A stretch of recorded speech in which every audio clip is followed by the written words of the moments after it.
Alright, can you find answers to these two questions and the WASSCE 2024 September edition? Question 23 and 24. This is on significant figures and this is on logical reasoning. Pause the video and provide answer and come back to the solutions. Let's see.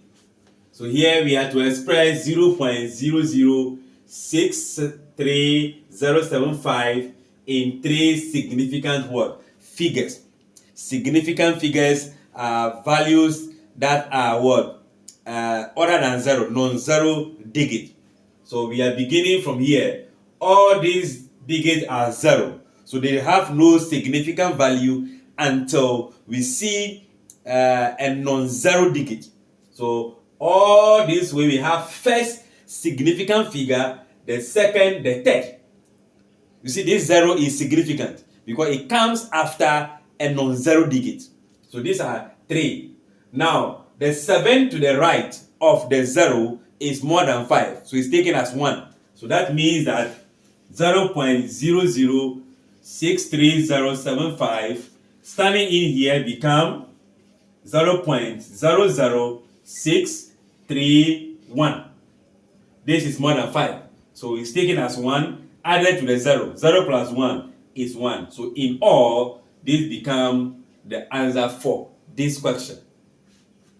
Then for the second one, given the statement P and Q, the statement P or Q, this is disjunction, is false only if. Now this, for it to be true, it means that P is true regardless. If P is true and Q is false, the statement is still true. If Q is also true and P is false, regardless, the statement is true. So the only instance we have false is where the two statements are going to be false. We can take a table form as a truth table.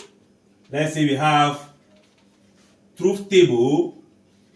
If I have P for the first one, Q for the second one, and P or Q, that's the disjunction. If it is true for P and it is false for Q, the result will still be true. If it is false for P and true for Q, your result will still be what? True. Then if it is true and true, we still have what? True. Then false will give us what? False. So the instance where we pick a false statement for the disjunction, this is the conjunction. We have the wedge and the epsilon. So we can have P this and then P this, or which means disjunction and conjunction. So our statement we are looking for is this is false only if P is false and Q is what? False. So our answer is going to be the C. I guess this make the option C being the best one. And I believe you follow through, understand the concept using the truth table as well. Feel free to ask questions or leave your thoughts in the comment section as we learn together.